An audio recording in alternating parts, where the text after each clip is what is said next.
Poet and artist Michael Milligan.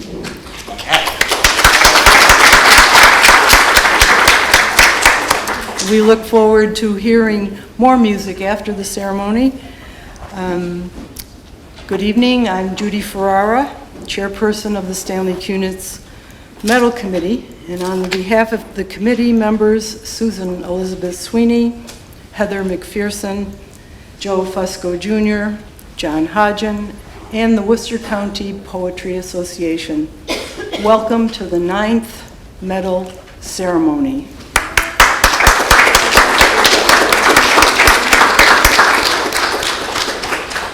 Tonight we have the pleasure of awarding the 2023 medal to poet, photographer, teacher, and venue host Paul Szlosek. Yes.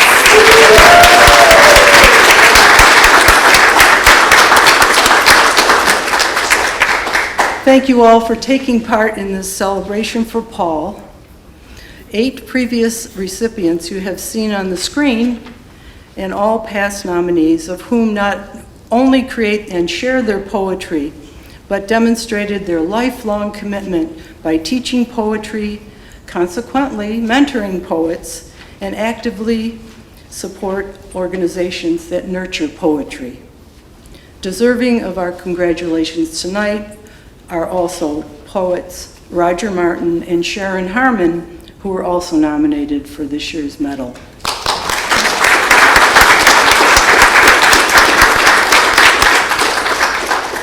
And we are happy to see past Stanley Kunitz Medal recipients here tonight. If you could stand up or give a wave. 2022 Tony Brown.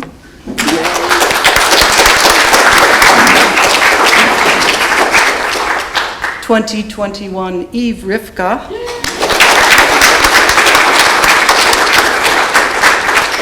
And 2020 Susan Roney O'Brien.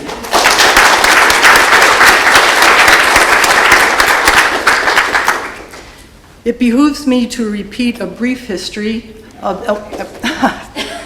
people are reminding me that I also am a past recipient. How could I forget? How could I forget? It behooves me to repeat a brief history of the Stanley Kunitz Medal, which you have just seen represented in the slideshow. And not to worry, we will see it again after the ceremony if Bill can tell me how to turn this on again. That would be great. And while you are enjoying cake and conversation, many thanks to Lynn Susi, Bill's assistant, who converted my files to PowerPoint. And I thought just by calling a file slideshow that would be one. And au contraire. So she really saved the day. After shunning his birth city of Worcester, Stanley Kunitz was finally coaxed to return and gave many readings. And you saw Michael True, and he was so responsible for that happening. In fact, some here at the Worcester Historical Museum, the old venue and this one. Yes, absolutely. The 2009 bequest from his estate arrived 3 years after his death. WCPA board members Roger Martin and Bob Cronin created the Stanley Kunitz Medal proposal, and a committee was formed in 2013. 2 years later, in the backyard of 4 Woodford Street, the home of Carol and her husband, the late Greg Stockmall, under the pear tree that Stanley Kunitz and his mother Yetta planted while the house was being built in 1919, the first medal was awarded to poet, political activist, educator, and WCPA co-founder Michael True, whose ceremony you just saw in the slideshow. After the 2015 inaugural medal ceremony at Stanley Kunitz's boyhood home, a generous offer came from Bill Wallace, executive director of this museum, to hold the ceremony here. Except for one inspired outdoor ceremony for Susan Roney O'Brien at the Broadmeadow Brook Conservation Center Pavilion, The Fletcher Auditorium, this magnificent room, has been home to the medal ceremony. Thanks to him. Let's welcome Bill Wallace to the podium.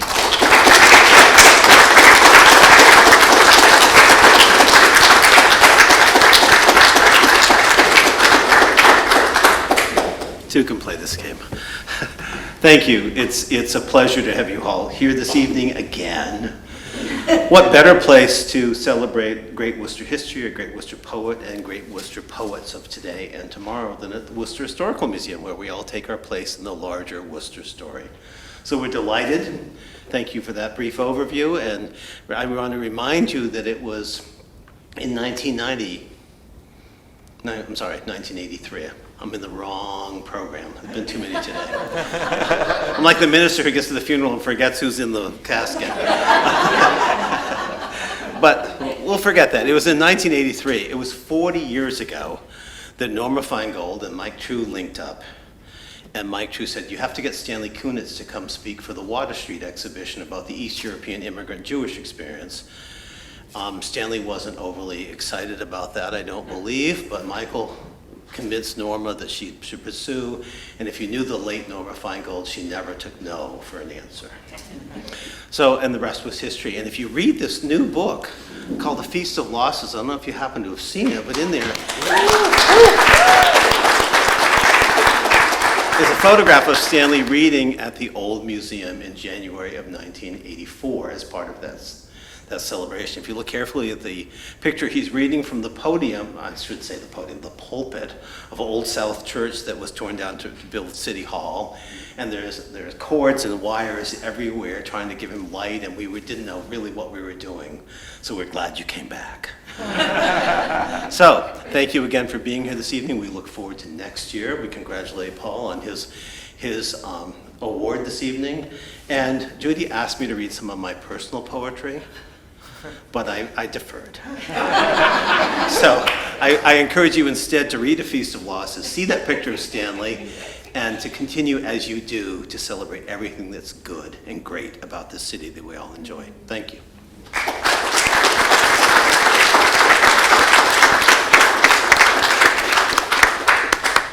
Thank you, Bill. Next, we will hear from poet, Stanley Kunitz Medals recipient, WCPA board member, Susan Roney O'Brien, who has graciously agreed to read a message from Elizabeth Bacon, president of the Worcester County Poetry Association, who is attending a family event and sends her regrets. Susan?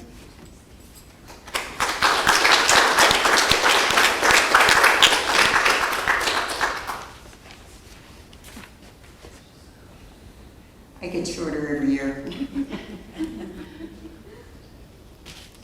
On behalf of the Worcester County Poetry Association, it is my great honor to write a few words of praise and congratulations to you, Paul, for our most deserving Kunitz Medal recipient. I only wish that I could be here in person with you all tonight. It is difficult to get the news from poems. Yet men die miserably every day for lack of what is found there, wrote the great American poet, William Carlos Williams. When William Carlos Williams wrote these words, I like to think that he was calling us to attention. The beat, a clear pounding on the table for lack of what is found there. Williams, I have no doubt, would have reveled in your work to answer his call, Paul. Though through poems written in forms of your own invention, you open the world of the human spirit to all who will listen. That spirit dances, jives, swings, and sings. Thank you for the faith you have in that, our irrepressible spirit, and please never stop keeping that beat. We are marching right behind you. I'm reading a poem by Paul. It's called Travel Advisory. It's a street Bettina by Paul Szlosek. Go unprepared into the world. Forgo certainty. Pretend to be cargo bound for distant ports. Perhaps the Gobi Desert, Mars. Travel by pogo stick or dreams. A blank map, your logo. Treat the unknown as your amigo, or ignore this advice, but go, go. Thank you.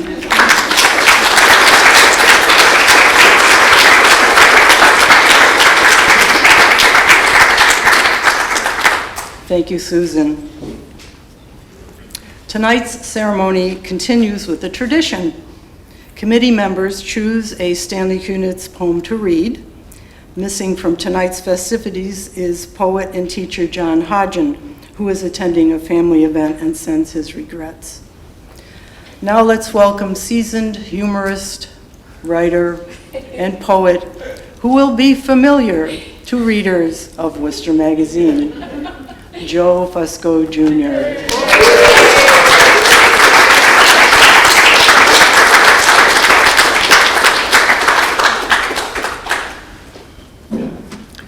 How you doing?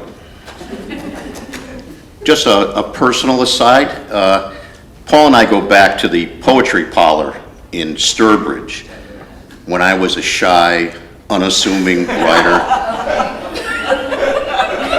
and Paul took me under his wing. So you have Paul to blame for all of this. This is a poem by Stanley Kunitz. It's called An Old Cracked Tune. My name is Solomon Levy. The desert is my home. My mother's breast was thorny, and father I had none. The sands whispered, be separate. The stones taught me, be hard. A dance for the joy of surviving on the edge of the road. Congratulations, Paul. Thank you, everyone.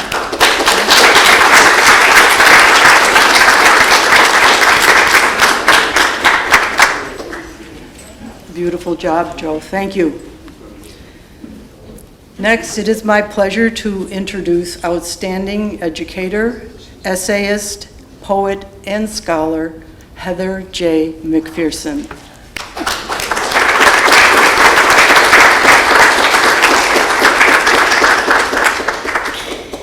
Thank you, Judy. That was lovely. I have to admit, I'm really giggly after hearing Joe get up here. So I gotta try to, turn that off. I'm going to be reading a poem that I selected that I think about Paul when I read this poem. Even though there's several layers to this Kunitz work, it's The Illusionist. And I think about the invented forms, I think about magic in those invented forms. But Kunitz's poem is also one that, of course, is devastating in a lot of ways, and the poem itself is very much an illusion. The Illusionist. My name is Sand. I make dumb shows on window shades, wring hands, dissolve, swirl back, play furious, grim charades.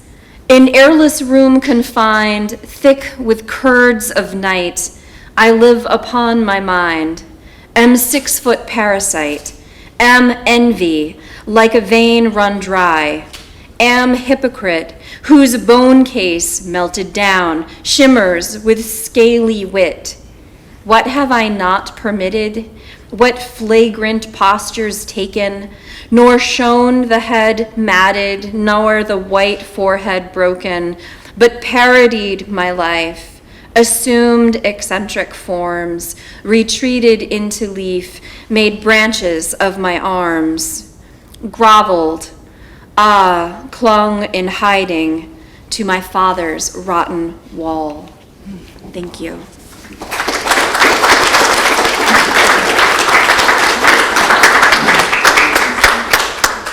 Wonderful, Heather. Thank you. Now, please welcome gifted poet, teacher, scholar, and creator and director of Mapping Worcester in Poetry, an extraordinary initiative that identifies and marks sites related to 7 nationally known poets from Worcester, including, of course, Stanley Kunitz, while also nurturing new poems about the city. Beth Sweeney.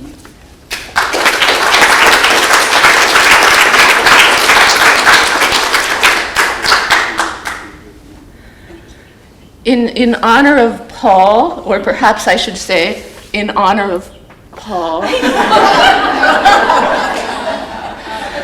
I've performed a slight magic trick, and the poem I'm going to read is not the poem in the program. I, kind of like Heather, I wanted to read a poem that celebrated Paul as both a magician and a poet, and I was going to read Lamplighter 1914, but then I thought, I don't know if World War I and an injured horse is quite the right note I wanted to strike. So this is sort of blasphemous. I'm going to read the end of Lamplighter 1914, and then I'm going to read what I read almost every year, The Round. But they sort of go together, as you'll see. That was the summer I practiced sleight of hand and fell asleep over my picture books of magic. Toward dusk, at crossings and at farmhouse gates under solitary iron trees, I stood on the rim of the buggy wheel and raised my enchanter's wand with its tip of orange flame to the gas mantles in their cages, touching them one by one till the whole countryside bloomed. The Round. Light splashed this morning on the shell-pink anemones, swaying on their tall stems. Down blue-spiked veronica, light flowed in rivulets over the humps of the honeybees. This morning I saw light kiss the silk of the roses in their second flowering, my late bloomers flushed with their brandy. A curious gladness shook me. So I have shut the doors of my house. So I have trudged downstairs to my cell. So I am sitting in semi-dark, hunched over my desk, with nothing for a view to tempt me but a bloated compost heap under my window. And I pick my notebook up and I start to read aloud the still wet words I scribbled on the blotted page. Light splashed. I can scarcely wait till tomorrow when a new life begins for me, as it does each day, as it does each day.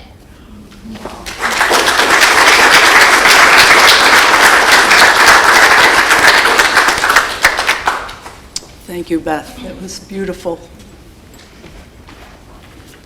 This year, we have an additional honor bestowed on recipients. I'll read you a letter to each of the past living Stanley Kunitz Medal winners, and of course, Paul, our initial winner tonight. On May 10th, 2023, the Stanley Kunitz Medal Committee brought the following proposal to the Worcester County Poetry Board of Directors. Upon approval by the Worcester County Poetry Association Board of Directors that, in addition to his $200 honorarium and award certificate, Paul Szlosek be the first recipient of an honorary lifetime membership in the Worcester County Poetry Association. Further, we request that the board grant honorary lifetime membership to past living and all future recipients. It is our belief that the goodwill and generosity of this gesture would support and enhance the recognition inherent in the awarding of the Stanley Kunitz Medal. Undoubtedly, receiving the Stanley Kunitz Medal is an honor in and of itself. It should be noted that since its founding in 1971, only a few individuals have been honored with an honorary lifetime membership in WCPA. The affirmative vote by the Board of Directors underlined their recognition and gratitude for your continuing contribution to poetry. On behalf of the committee, I am pleased to inform you that from January 1st, 2024, your membership dues will be included in the next annual Stanley Kunitz Medal budget. Congratulations to you, and you, and you, and you. And you? And me, et moi, et moi. And continued success.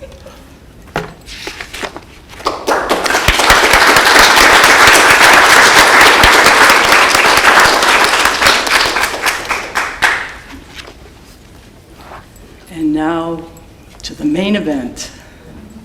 You probably don't know what a great pleasure this gives me, but I think a lot of you do, because you feel the same exact way.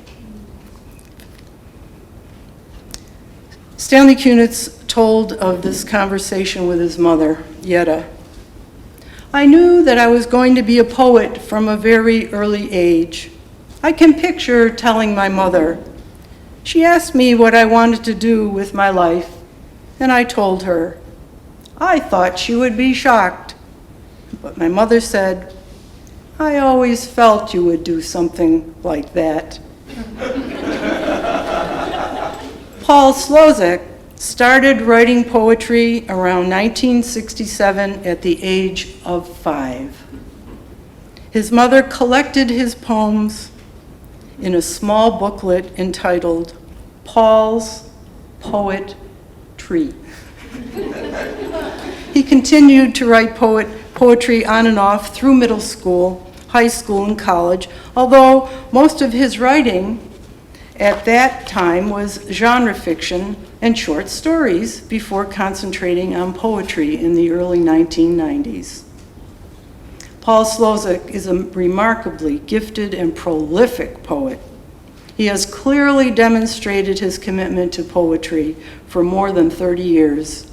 A partial list of his accomplishments includes poems featured in multiple national and regional print and online journals and anthologies, numerous prize and honorable mention honors, including the recipient of the 2001 Jacob Knight Award for Poetry, the 1999 Landmark Poetry Contest, creator, as you have heard already, of poetry forms such as the Street Bettina, and isn't Anne Marie here tonight? Yes, she is. The Street Bettina, the Ziggurat, the Hajanel, the Lux, and the Sing Sang Song. Practitioner and promoter of obscure poetry forms and editor of group poems, a tradition he began during his poetry and magic programs. Frequent workshop leader and visiting poet, and I think we have one of the people who was in his workshop. Raise your hand in the back. Yes, and she's here because she was in a workshop with Paul and just wants to honor you tonight too. Past coordinator of the WCPA Poetry Contest, co-creator of and co-editor of The Issue. Featured performer at events such as First Night Worcester. Do we all remember that? Yes, we do. Listen at Nick's, and we certainly remember that. Wake Up and Smell the Poetry in Hopkinton, Mass. And regional open mics. Paul also was on board, had board memberships for the WCPA for over a decade. Poetry Oasis, he was on the board of Poetry Oasis. Co-founder of Poets Parlor, the Poetorium at Starlight Reading, and open mic series, and Poets Playgroup. And another project of his is interviewer of poets, which appear on his blog, Paul's Poetry Playground. Stanley Kunitz said, "My premise is that we are liberated into poetry, not imprisoned by it. I stress that the imagination itself is infinite, and its supreme faculty, realized in the forms of art, is to achieve transcendence." Undoubtedly, when Paul Szlosek sets pen to paper and fingers to keyboard, or peers through his camera's lens, he challenges himself to test both the limits of his imagination and the boundaries of joy. Paul is, quote, a whole person, as Kunitz defines it, one who pivots on the center of his being, who dares to be human. On behalf of the Stanley Kunitz Medal Committee It is my honor to present the 2023 medal to Paul Szlosek.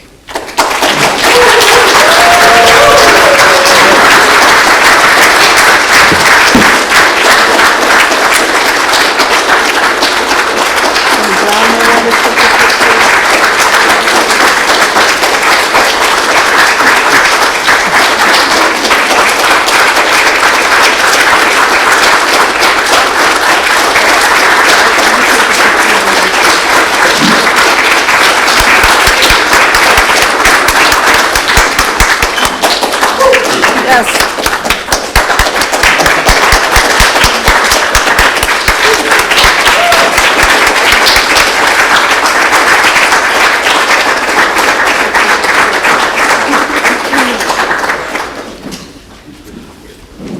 Wow. I really don't know what to say. Just say it louder, okay. Which mic? Is this the mic or that? Okay. Okay. I can't tell you how nervous I am about this.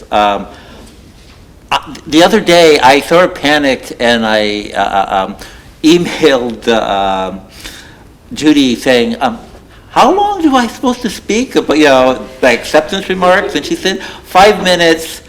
And she gave me all these great suggestions of what I could talk about. I'm terrible at talking off the cuff. I tried to write a speech that didn't really work, so I took some notes, and I'm going to try to say a few things through these notes. And first of all, thank you, everyone. And I especially have to thank John Gauman, because John Gauman, it's okay for me to tell, he nominated me. He told me at the Frank O'Hara Award that he was thinking of nominating me, and asked if that was all right. And just having you thinking of nominating me, I never thought in a million years I'd ever get the Kunitz medal. And John, thank you so much. And I also have to thank everyone on the Kunitz Medal Award Committee, Judy, Joe, John, Heather, Beth. You've been always so wonderful to me. Such kindness. And I am so grateful to the entire community. A little while ago, there was like a sort of a Facebook joke. I recently joined Facebook, and there was a picture of me, and someone wrote, I was doing a lot of readings, and someone said, he's everywhere, he's everywhere, he's everywhere. And Bob Perry said, it's like 6 degrees of Kevin Bacon, 6 degrees of Paul Szlosek, that like almost every poet can be connected to Paul. And in a way that's true, but that's true about everyone in the community. Everyone is connected. And we have such a wonderful community here. And one of the things, the first poetry reading I ever went to was at the Art Museum, and that was X.J. Kennedy.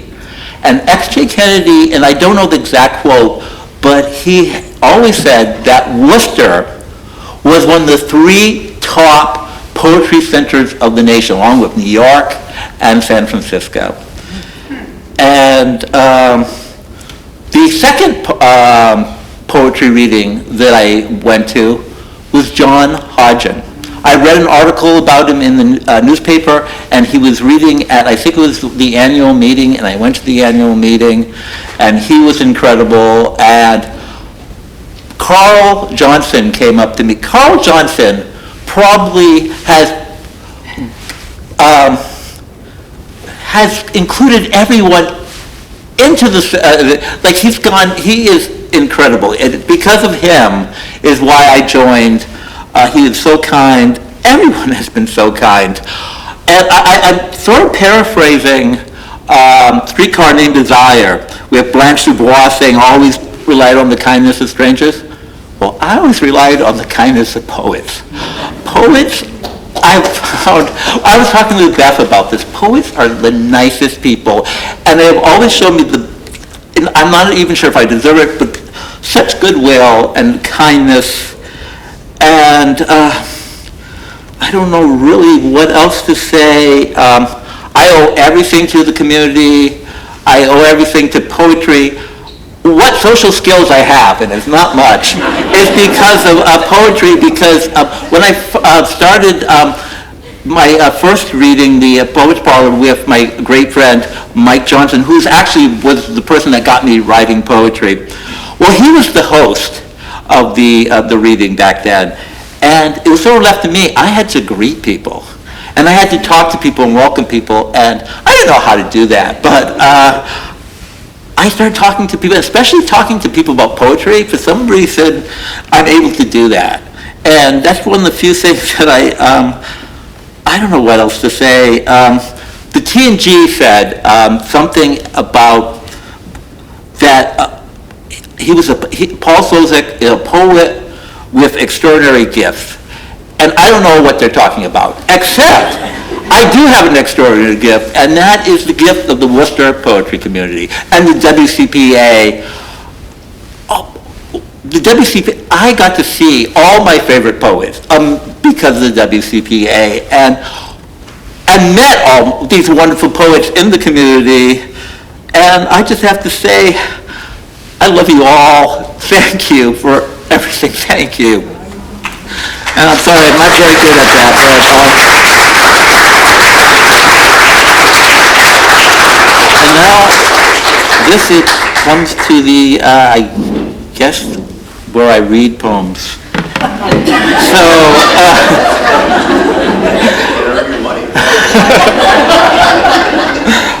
so the poem I'm going to start with is my signature piece, and it was the piece that was included on the broadside. Gary did such a wonderful job of putting on the broadside. So this is the poem I usually open my readings with. It's called The Farmer's Son. On a certain June evening, unable to stand into the shadowy depths of sleep, I find myself back in the back of a pickup truck, 7 years old and pining away for the Saturday morning cartoons I'll be missing. My mom's at the wheel, steering the old Ford down the rock-infested path to the potato field. My two sisters are already there, so eager to begin, they are digging with their bare hands, the soil accumulating in black quarter moons at the tips of their nails. And my dad, he's perched high in the seat of the John Deere, staring straight ahead as still fingers rake the earth behind him.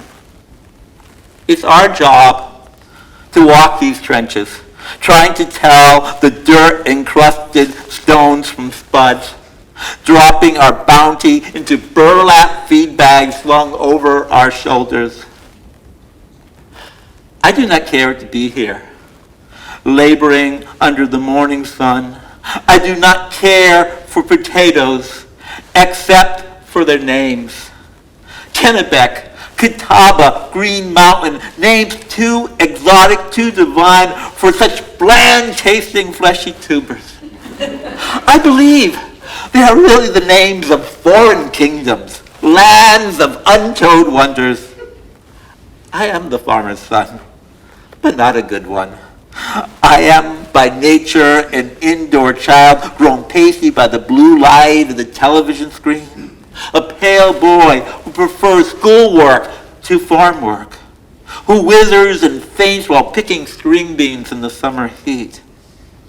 My dad conceals his disappointment in a son who does not share his love for the land he has toiled for his entire lifetime. Yet somehow, he understands and tries not to push me so hard.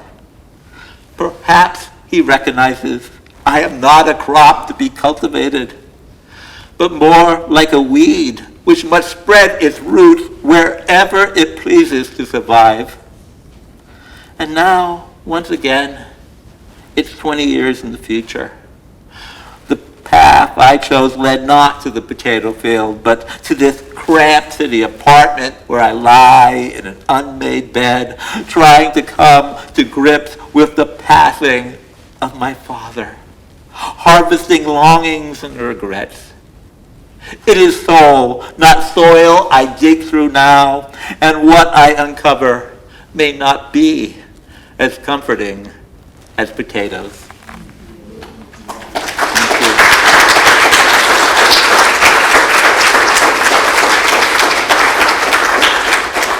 Said Becker, and we went really early, and I sat down, and what I didn't know, that was actually reserved for Stanley. But they didn't kick us out, and Stanley sat right next to me. And I never had the guts to say a single word to him. He's such a hero of mine. But there's a poem, heard him talking about he never used a word processor and never really got into technology. And I said, what if Stanley did get into technology? And at the time, there was a very popular, it was a virtual world called Second Life, where you have an avatar and you become characters. And I go, what if Stanley went to Second Life? So this is called Stanley Kunitz Discovers Virtual Worlds. In my second life, I wander pixelated landscapes, traverse a universe of cerebral delights, fleshy temptations made digital. In the second life, my limbs are composed of light, yet an inherent fragility persists, and I often stumble and crash back to my first. Unlike our feline friends, what need do I have of a ninth or even a third? Like in the poetry I write, all I can imagine or desire is here with the touch of my keyboard, except for one thing. Come and be online with me, my love. Together we can be who we once were and more. No need to feel foolish, my darling. Whatever happens here will stay here. The only trace of evidence remaining hidden on our hard drives and in our hearts.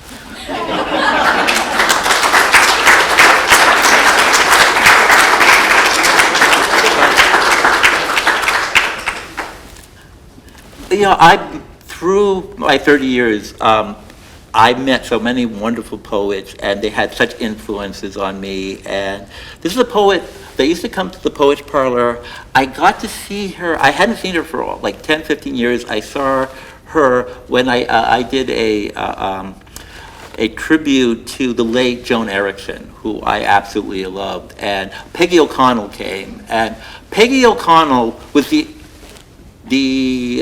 impetus for this following poem.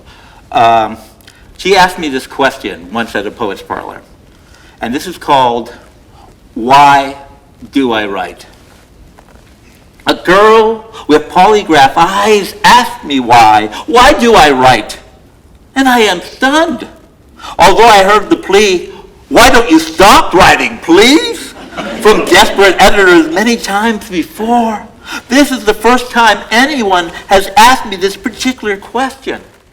Now cornered by her inquiring gaze, I am forced to do what I do not like to. Think. I imagine this humongous Rolodex with all the standard motivations of poets printed on cue cards spinning before me. To communicate, to express oneself, to know and be known, to create an artifact, to pick up chicks. But none of these reasons will do, so I improvise, sputtering this spontaneous spiel in the hope of satisfying her curiosity. I want to be anthologized, I say. I want to be published in high school and college textbooks. I want to be force-fed to angst-filled adolescents who mutter, what the heck does this dead old white guy have to do with anything anyway? I want to be the basis of master's theses and doctoral programs. I want to be the cause of sleepless nights for beautiful young co-eds who are stimulated by my sensual similes, who eagerly probe my every nuance. I want to be embraced by academia. I want to be deified by scholars. I want to be another brick in that ivory tower. I want to be a cornerstone in popular culture. I want to be quoted daily by right-wing radio talk show hosts and left-wing terrorists. I want my lines to dangle enticingly from billboards along highways across America. I want to be the leading cause of highway accidents. Drivers so choked up after reading my wisdom they are no longer able to control their emotions or motor vehicles. I want to be an answer on Jeopardy! For $400, he's acknowledged as the greatest mind in the history of all literature. I want to be mentioned by busty blonde Miss South Carolina when the judges ask her who her greatest influences in her life, and she answers sweetly, her mother, Elvis, and little old me. I want her response to be the real reason why the judges choose to crown her Miss America, and not because of her flawless face and figure, or that she can perform every part of Beethoven's choral symphony, including all instruments, while simultaneously juggling 6 chainsaws and belly dancing in a one-piece bikini. I want the winners on all televised award ceremonies to forget all about their parents, children, spouses, and agents, and only thank me in their acceptance speeches. Yet still be jerked off stage with a hook for talking too long. In other words, I just want what every writer wants, to be appreciated, to be accepted, to be recognized by every other being as the most awe-inspiring force in the entire cosmos. So, when my obnoxious monologue mercifully grinds to a halt, the girl with polygraph eyes is silent, staring. If looks could kill, the cops would already have her downtown, scanning her retinas, trying to match up her eye prints found on my smoldering corpse. Then, after a couple of seconds soaked in suspense, she speaks and says, "Enough about your asteroid-sized ego and your kinky fantasies. Honestly, why do you write?" Failing to fool her with that verbal feint, my wit depleted, I crumble, I confess. But the only way to make the truth sound good is to say it in French. So, je ne sais pas, oh, je ne sais pas. I don't know, oh, I don't know.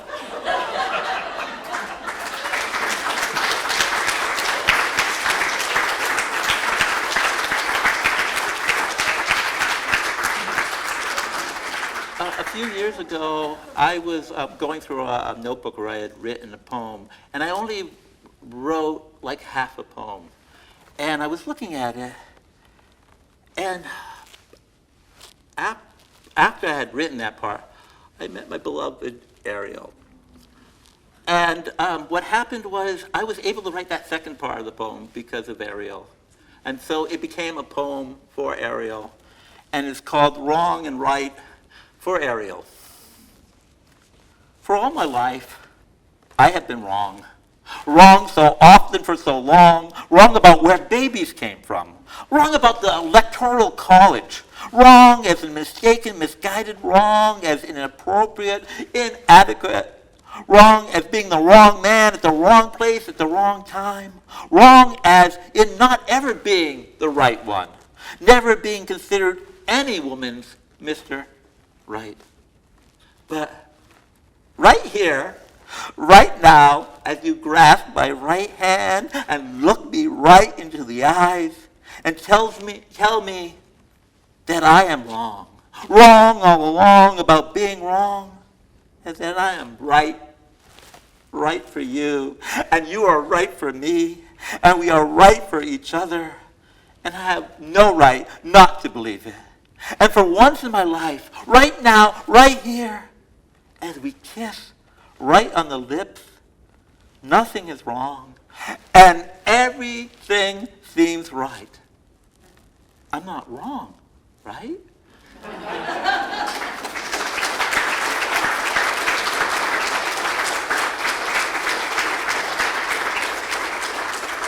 This is another poem that Era really likes, and it's sort of a sequel to The Farmer's Son. It's called What the Boy Farmer Grew in His Garden. Each April, behind the massive stone barbecue where cats routinely birthed kittens in the pit beneath the seldom-used grill, my mother would plow with her rusty red rototiller, a small plot of rocky soil for me to utilize as my very own garden. I would leave the mundane, the life-sustaining for my parents to sow. Sweet corn, tomatoes, string beans, carrots. I would forfeit the flowers to my two sisters and let them plant snapdragons, marigolds, petunias, and portulaca. Armed with seed packets purchased by mail order from the catalog of the Gurney Seed Company of Yankton, South Dakota, months before, I, the farmer's son, would only grow the novel, the fanciful, the whimsical whims of a 9-year-old boy. I grew Japanese radishes and Mexican ground almonds, indistinguishable from pebbles and clumps of dirt. I grew mouse melons the size of quail eggs, and yard-long cucumbers that would not grow straight, but coiled like emerald green cobras, poised to strike. I grew loofah sponges, birdhouse gourds, and spaghetti squash, which innards looked like a tangle of pearl-white tapeworms. I grew Mimosa pudicea, an animated houseplant that gently curled its lacy fern-like leaves around probing fingertips. I grew bee balm, lemon verbena, patches of catnip where the newborn kittens would crawl and cavort. I grew wormwood, lovage, deer tongue, herbs found only in ancient apothecary shops, potions of midwives and witches. I grew tired battling the constant barrage of weeds until I surrendered, allowed the invaders to remain uninvited and untouched. I grew lanky and impatient waiting for the harvest until the waning weeks of August, vegetation matured, fruit ripe enough to pick and gather. An impractical crop, which the customers of our family farm stand had no need or desire for and would not buy. So in the end, all I could do with my useless, unwanted bounty was to love and value it, not for its worth, but simply for its being, its unlikely existence at all in this pragmatic world, while my mother and father kindly did the same for me.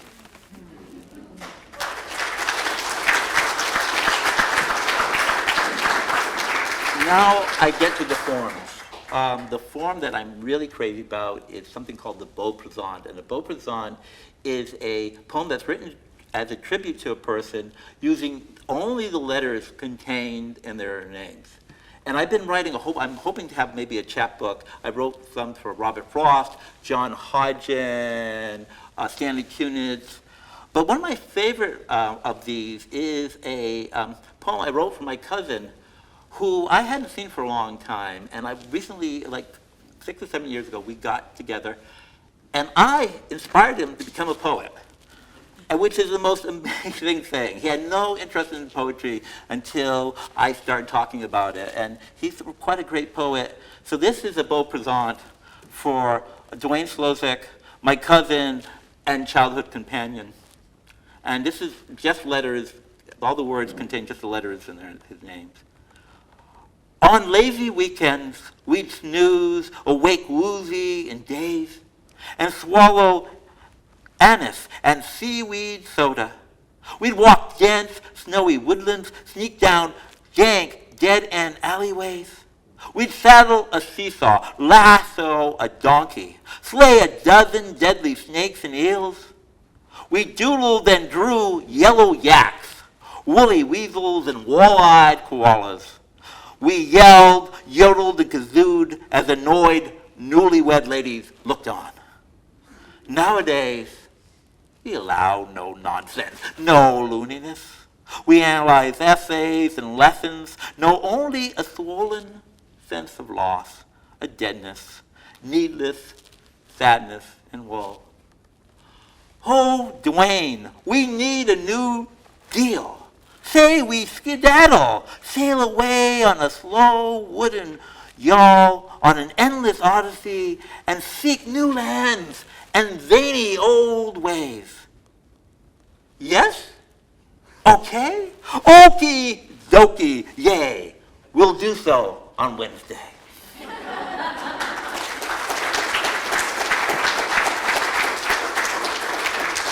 And this is my latest sort of toy that I've been working, it's a form that I'm sort of obsessed with, and it's called a tautogram.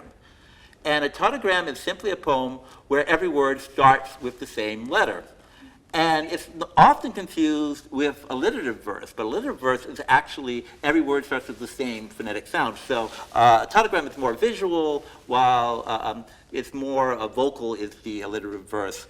And I had W, and what can I write about W except for the city and the community? So this is my poem for Worcester. It's called When Worcester Was. When Worcester was Wormtown, we was wacky and weird. We wholeheartedly welcomed wicked, horror-mongering ways. We wriggled and writhed with worms, wrestled wild women, wrangled with wombats and werewolves. When Worcester was Worcester, we were weak-willed and woeful, wounded and world-weary. We waddled when we walked, wandering westward, wondering who we were, what we wanted, why we went. When Worcester was Worcester, we willingly withstood whirling windstorms and wintry weather. We were wage workers, waiters and waitresses, washerwomen and wealthy world wreckers. When Worcester was Wartown, we were warriors, waging war wherever we went, wildly waving weapons while whistling Wagner. When Worcester was woo, we were woke and whacked. Whippersnappers, wide-eyed with wonder, riding and worshiping whimsical words. When Worcester was Worcester, we weren't who we weren't. We were who we were. We were where we were. We were Worcester. And if you're curious, I just cheated in that. I used ampersand, so that we wanted, W and doesn't start with W, so that's what so that was me cheating.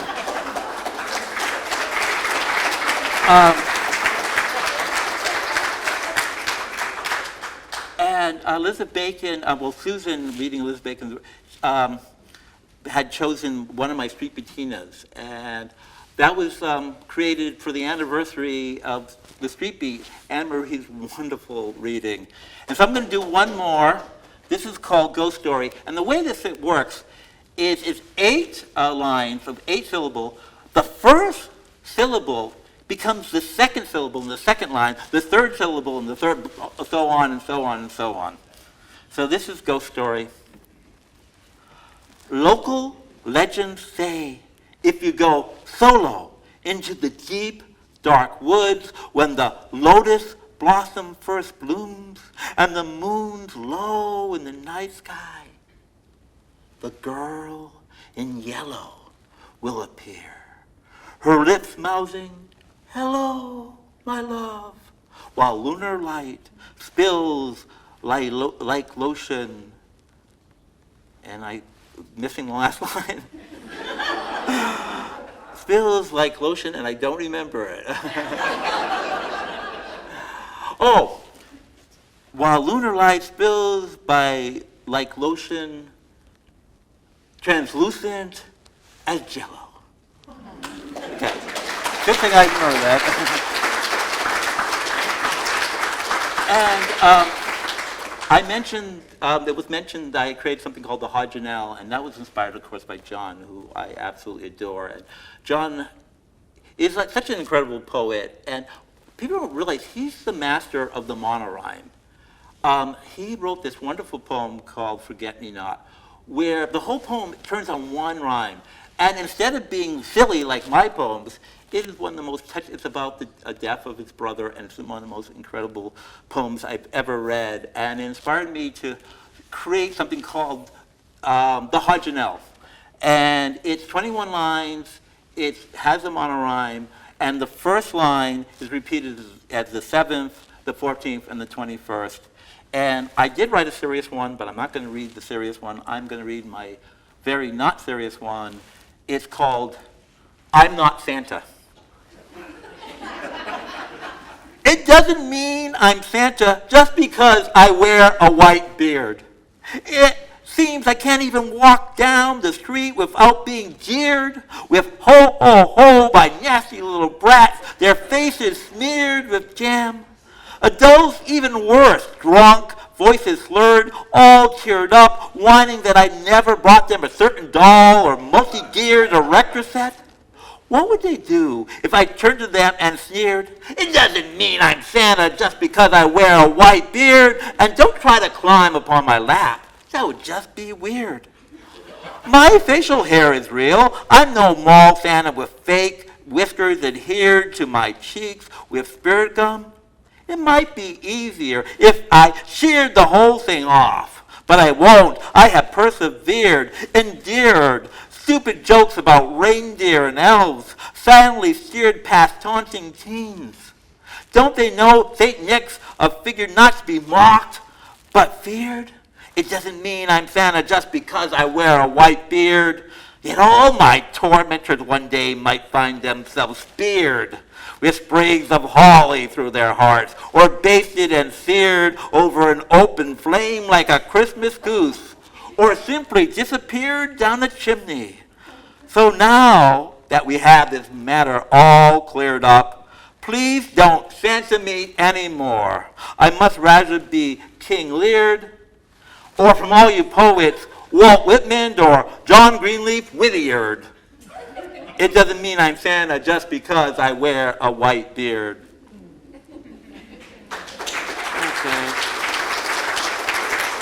Okay, I just have 2 more poems, if that's permissible. And this is a poem, let's see. I wrote several poems about my father, and my mom, who I was very, very close to, I did write a few poems about, but they were like fictional moms in the poem. So I finally did write a poem after she passed away that really was about my mom, and it's a poem that's sort of dear to me. It's called My Mother's Dreams. A persistent theme in my mother's dreams was babies. Sometimes hers, sometimes others, but placed in her care. Consistently, they would become lost, misplaced, crawling off into unweeded cucumber patches, hiding amidst household clutter. She would hear their coos, their cries, but could not find them as she searched high and low, indoors and out, until her ensuing sense of panic prodded her into consciousness. Even at the end of her life, as she laid in her deathbed, consumed by cancer, she awoke from her last recorded dream to complain that all 3 of her still tiny babies had tumbled off the mattress and rolled beneath the bed. My 2 sisters and I, now all over a half-century old, caressed her frightened face, reassuring her that they were beside her and would stay with her until at last she smiled and slid silently back into sleep.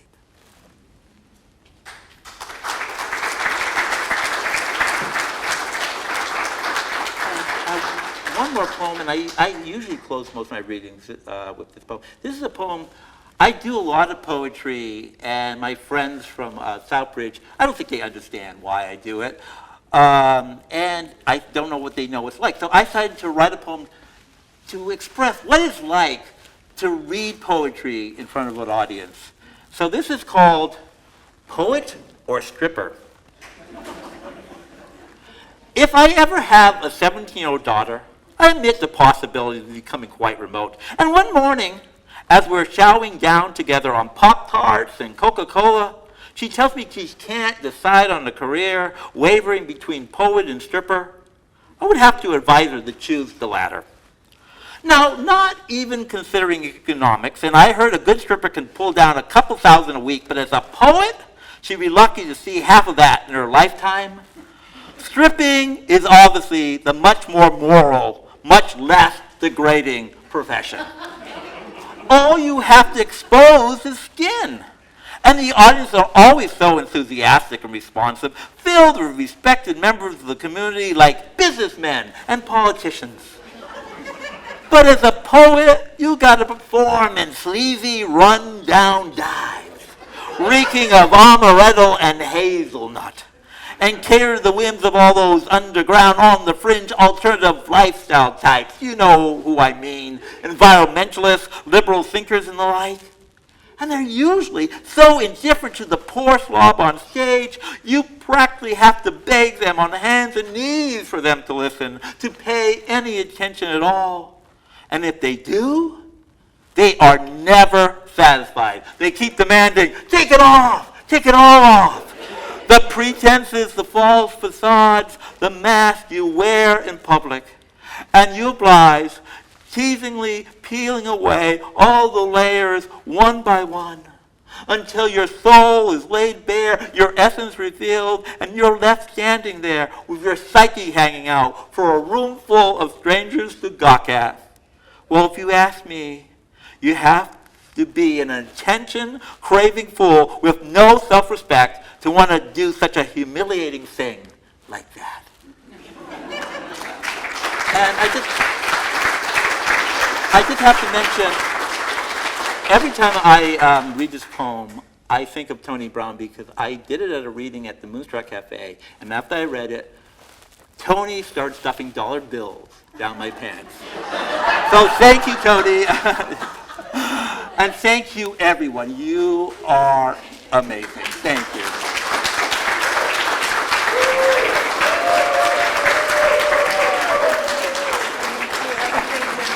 Thank you. Thank you, everyone. Thank you.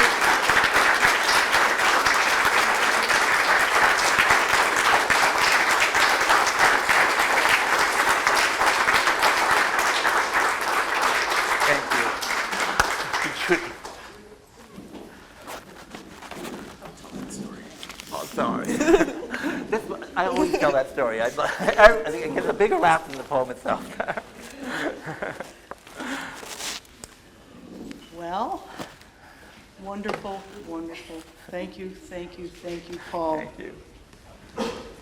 Before we hear from Stanley Kunitz himself, John Gaumond, his 9th time as volunteer for the Stanley Kunitz Medal photographer. Perhaps he's going to be taking pictures tonight, and he has chosen that area behind Michael Milligan. And just as a little reminder, Carol with the plaque, Carol Stockmell has that wonderful plaque which she keeps in her home, and with all the names of the winners, now includes Paul Szlosek. And also Bill Wallace. We'd like to see you over there too, and also the committee members with Paul, and also the past medal recipients. So kind of gear up for some pictures over there. And John will be the leader of that band, right? Yes, okay. And please keep in mind, without nominations from people who know of a deserving poet, there could not be a Stanley Kunitz Medal award each year. Nominations for 2024 open on December 1st, and so visit the WCPA website for guidelines. And if you feel that you like being here tonight, you can always contact WCPA and say, what can I do to help? Because it's a volunteer organization, and we need helping hands, and we enjoy each other and enjoy the tasks, and you learn more from volunteering than you think you give. Well, you get so much from the experience. So please think about that. If you don't know, I see a lot of volunteers right here tonight. Stanley Kunitz is read at this podium, and tonight we will hear him as he closes the program with My Mother's Pears, which is He also describes his home being transformed into a literary landmark, which we know now, of course, is true because of an effort, Carol Stockmullen volunteers to have it designated as a literary landmark. So let's hear from technology. Aha. There we go.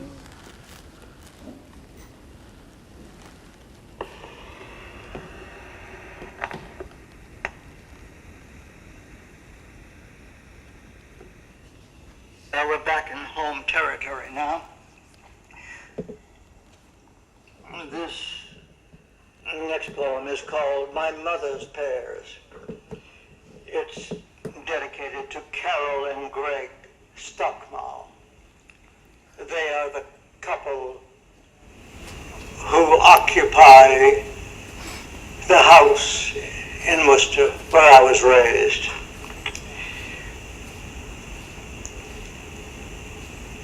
And they've done a marvelous job in that house, bringing it back to its original state. And they've somewhat adopted me and converted the place into a literary landmark house. Every fall, they send me a batch of pears from the tree in the back that my mother and I planted.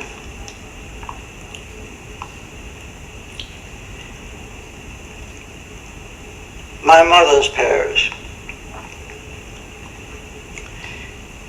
Plump, green gold, Worcester's pride, transported through autumn skies, in a box marked handle with care, sleep 18 Bartlett pears, hand-picked and polished and packed for deposit at my door.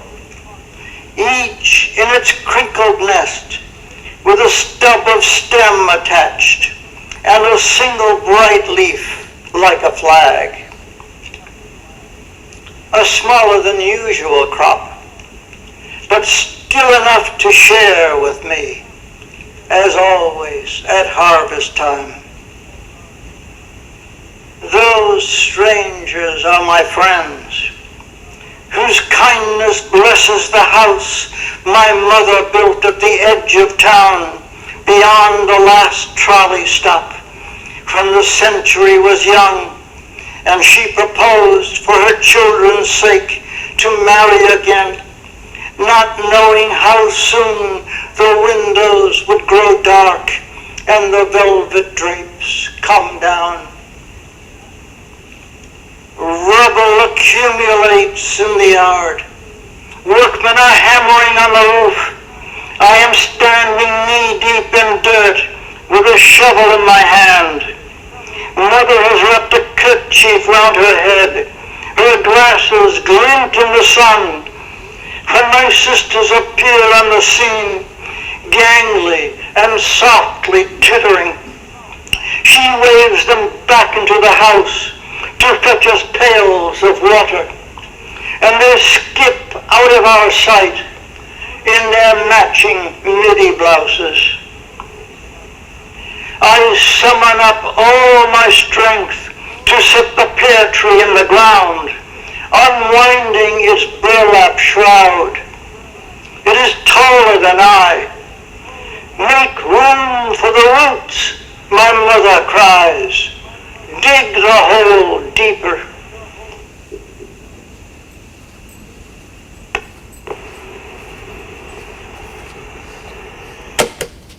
Enjoy each other and some refreshments.